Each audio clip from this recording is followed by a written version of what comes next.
wabarakatuh. Kami dari kelompok 1 pengauditan 2 yang beranggotakan ada saya, Sofi, dan Hanifah yang berperan sebagai artis, ada Mulya yang berperan sebagai editor, ada Rere dan Sania yang berperan sebagai sutradara. Untuk yang pertama, kita akan membahas mengenai audit kas dan instrumen keuangan, di mana akun ini itu ada beberapa jenis. Yang pertama itu ada akun kas umum. Di sini akunnya penting karena semua penerimaan dan pengeluaran kas ini mengalir melalui akun ini. Yang kedua ada akun impres, di mana di sini penting digunakan untuk penggajian. Untuk yang ketiga ada akun bank cabang yang memudahkan perusahaan dengan lokasi yang berbeda apabila memiliki saldo bank yang terpisah. Untuk yang keempat itu ada dana kas kecil impres, di mana digunakan untuk pengeluaran kecil yang tidak terduga. Untuk yang keempat ada ekuivalen kas, di mana kelebihan kas ini akan diinvestasikan dalam bentuk liquid seperti deposito berjangka dan dana pasar uang. Dan yang terakhir ada instrumen keuangan, di mana mencakup investasi dalam sekuritas yang dapat diperdagangkan seperti sekuritas utang dan ekuitas. Selanjutnya di sini kas di bank ini memiliki dua peranan penting dalam proses audit, di mana yang pertama itu berperan sebagai pengujian audit, di mana hal ini menunjukkan karena betapa pentingnya menguji berbagai siklus transaksi dalam mengaudit kas. Untuk yang kedua, berperan penting karena untuk pemahaman integrasi, di mana membantu memahami bagaimana berbagai siklus transaksi itu saling terhubung. Untuk selanjutnya ada beberapa contoh salah saji yang bisa menyebabkan pembayaran tidak tepat. Itu yang pertama ada tidak menagih pelanggan, selanjutnya ada penggelapan kas dan menghapus penerimaan kas yang belum dicatat, ada salinan pembayaran faktur vendor yang tidak sesuai, ada pembayaran untuk pengeluaran pribadi pejabat, ada pembayaran untuk bahan baku yang tidak diterima, dan lain sebagainya. Untuk selanjutnya di sini ada pengendalian internal, di mana saldo kas akhir tahun dalam akun umum itu dapat dibagi menjadi dua kategori. Untuk kategori yang pertama itu mengenai pengendalian terhadap transaksi. Ini mempengaruhi pencatatan penerimaan dan pengeluaran kas. Untuk yang kedua yaitu ada rekonsiliasi bank independen. Jadi di sini ada rekonsiliasi bank itu yang diteliti oleh staf klien itu dengan melibatkan beberapa langkah penting. Yang pertama itu membandingkan pembayaran. Jadi memeriksa cek yang dibatalkan atau catatan bank elektronik pembayaran. Untuk yang kedua yaitu memeriksa cek.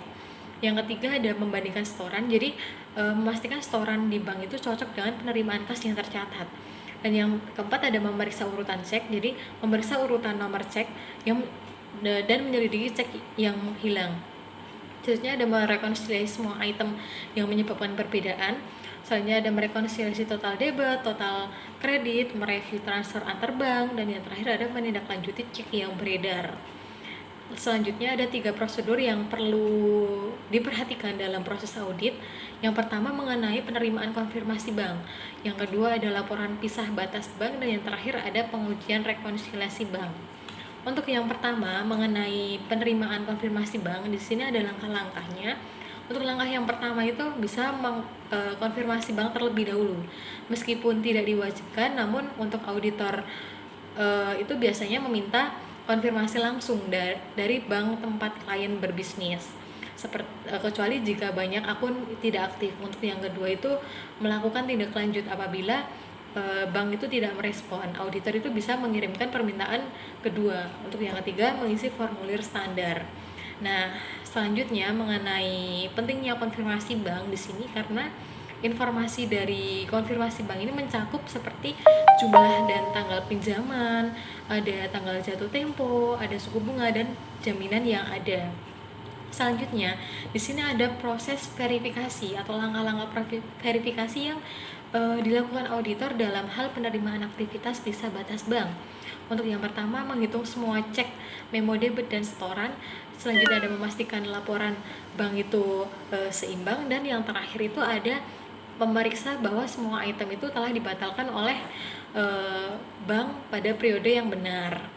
Nah, selanjutnya di sini tuh ada beberapa prosedur verifikasi dalam hal pengujian rekonsiliasi bank. Yang pertama itu ada memastikan akurasi matematis, menelusuri saldo, menelusuri cek. Selanjutnya ada menyelidiki cek yang beredar, menelusuri setoran dalam perjalanan, dan yang terakhir ada memperhitungkan item lain dengan memeriksa seperti beban jasa bank, terus kesalahan koreksi, dan transaksi yang belum dicatat oleh akun bank. Nah, yang selanjutnya ini terdapat studi kasus, yaitu pelaksanaan audit kas dan instrumen keuangan pada dana pensiun PT XX1 untuk tahun 2019. Dana pensiun ini mengalami penurunan kas sebesar 24,91% dan kenaikan instrumen keuangan sebesar 0,58% yang disebabkan oleh penempatan dan pelepasan instrumen keuangan serta pembayaran manfaat pensiun. Nah, tujuan audit ini untuk memastikan ketelitian dan kebenaran pencatatan laporan keuangan yang berpengaruh pada kewajaran laporan keuangan. Nah, penelitian ini berbasis pada data primer yang diperoleh dari hasil magang di KAPTYB Tangerang Selatan dengan menggunakan metode analisis deskriptif kualitatif. Audit ini dilakukan berdasarkan program audit yang sudah dirancang pada tahap perancangan. Nah, terdapat 5 jenis pengujian, yaitu pengujian pengendalian, pengujian substantif golongan transaksi, pengujian analitis, pengujian substantif rinci saldo, dan pengujian penyajian pengungkapan.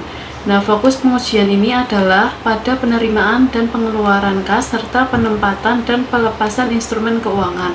Nah, berdasarkan pengujian yang telah dilakukan, hasil dari pelaksanaan audit aset tetap DAPEN PT XX1 menunjukkan bahwa kas dan instrumen keuangan telah disajikan secara benar atau wajar.